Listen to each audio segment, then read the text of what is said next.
আসসালামু আলাইকুম।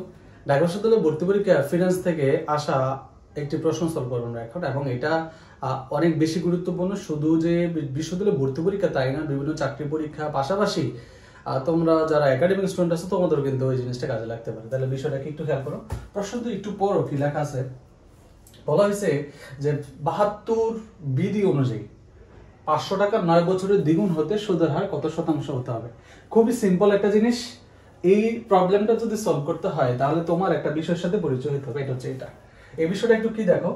দ্বিগুণ শব্দটা যখন ব্যবহৃত হবে, এইটা অর্থের সমমূল্যর অংশ, টাইপ অফ মানি চ্যাপ্টারে যখন এই দ্বিগুণ শব্দটা থাকবে তখন তোমার কখনো কখনো আই বের করতে হবে, কখনো কখনো এন বের করতে হবে। অর্থাৎ কখনো তুমি সুদের হার বের করবে, কখনো এন বের করবে।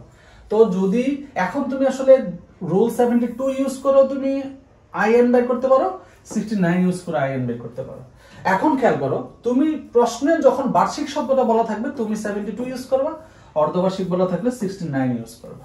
কিন্তু প্রশ্নে যদি স্পেসিফিক করে বলা দেয় 72, তাহলে তো 72, 69 বলে দিলে 69। কিন্তু প্রশ্নে যদি এই শব্দগুলোর কোনোটাই না বলে কিন্তু দ্বিগুণ শব্দটা আছে, অর্থাৎ দ্বিগুণ মানে আমার হয় আইন বের করতে হবে নতুবা এন বের করতে হবে। হয় আইন প্রশ্নে যদি দ্বিগুণ বলা আছে, হয় আমাকে আই বের করতে হবে নতুবা এন বের করতে হবে।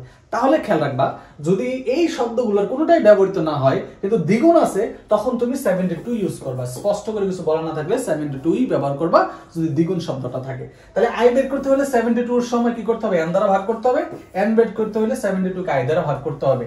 আর 69 এর সময় আই বের করতে হলে 69 কে এন দ্বারা ভাগ করে 0.35 যোগ করতে হবে। এন বের করতে হলে 69 কে আই দ্বারা ভাগ করে 0.35 যোগ করতে হবে। খুবই সহজ, এগুলা আমরা খুব সহজে আসলে সমাধান করতে পারি। তাহলে এই প্রশ্নটা যদি একটু খেয়াল করে দেখো, বলছে 72 স্পষ্ট করে দিছে কিনা? দিছে।